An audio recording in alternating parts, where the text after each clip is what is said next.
FishTankTV.com, YouTube. It's the third and final video request from Tony G on Fish Tank TV, and known as the Aquastudent on YouTube. The final video is on corals. I'm going to try to make this as short as possible. Alright, let's start off. There's many different kind of corals. You've got your leathers, your softies, your SPSs, your non-photosynthetics, your LPSs, and there's many more different kinds. But that's your basic 5 right there. And all corals, they have one thing in common. They hate nitrate. They absolutely hate nitrate. If you have nitrate in your tank, that's why we don't stock our tank with nitrates. A few corals in here are not liking it too much. That's why they're not really growing. That's why they're half all the time shivered up. And they cannot stand nitrate. You should have it at 0. I'm not even kidding, 0. If you can get it to 0, get it to 0. Under 10 is good for soft. I say 30 for softies. And when you get up to the SPSs, don't even have it more than, I would say, 3. You're just gonna kill your corals. And I'm serious. Corals need flow. That's how they get their food. You need to feed them like some kind of zooplankton, cyclopods, copepods, phytoplankton, diatom. What did I just say? Diatoms? My bad.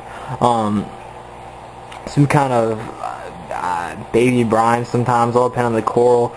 They need food. And the flow which circulates through the aquarium. When we get corals, we will add more flow to this tank. I actually have a skimmer, but I just have it on the fry pond right now. It's circulating air and stuff. But that's how they get their food, through the flow. It also helps keep detritus off them and anything accumulating on them.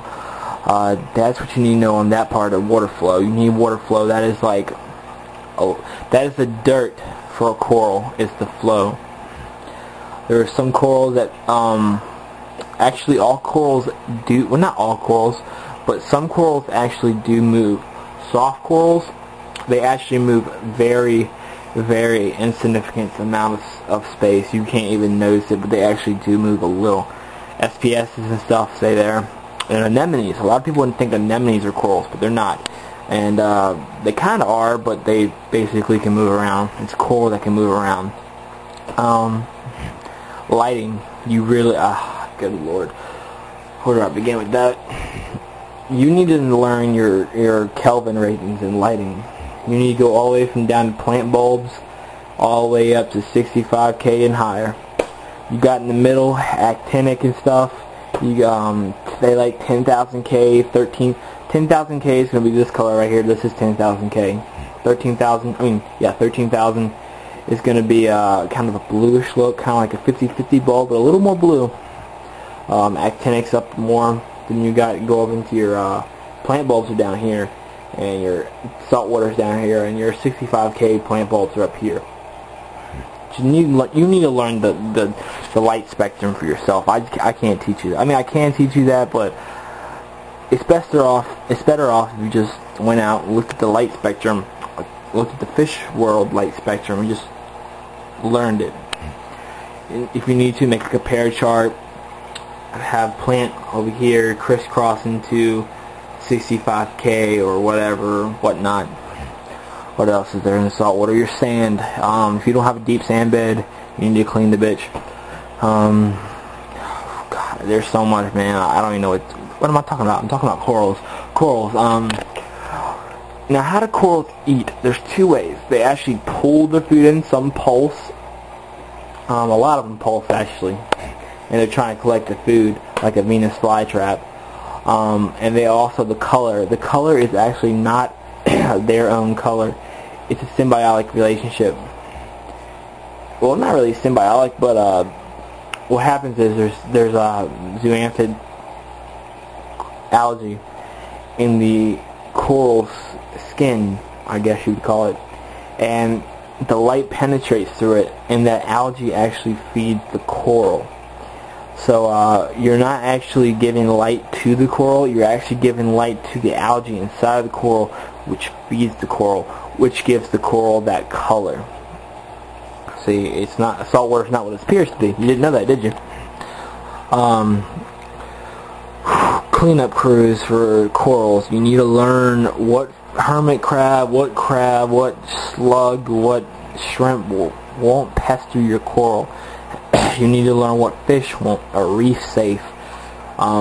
Every fish I have is reef safe except for that Royal Grama and my chocolate chip star. If I put my chocolate chip star in here and that Royal Grama, those two coral will be wiped out. What else about corals? There's so much, guys, so much. You need to learn how to play. Oh, here's a big mistake I see everybody make. I don't get it. I see it on YouTube. I want to point something out about tangs. Some people argue about tangs being a 55-gallon aquarium, but they can be in a 55-gallon aquarium, all depending on what kind of tang it is. The smaller tangs can. They complain about 4 feet of space. It's not adequate. But yet, if they have a tank that's stacked with corals, it's more than adequate, which takes up swimming room, which makes no sense. And it's the same thing with the corals. You need to space your corals out. It really looks good to have a coral here and a coral right there. What's going to happen is they're going to grow, and they're going to sting. They actually have stinging cells, and they're going to sting each other, and one's going to die, and one's going to live. One's going to grow right over top of it, one's just going to die, and you're going to lose your coral like that. Space out your corals. I wouldn't really put them on a rock permanently, because you can't move them unless you frag the rock or you frag the coral or whatever. But it's just better off if you get them on a little rock like that and you can move it around. So just space out your corals, because they're just going to outcompete each other and kill each other. What else with the basics?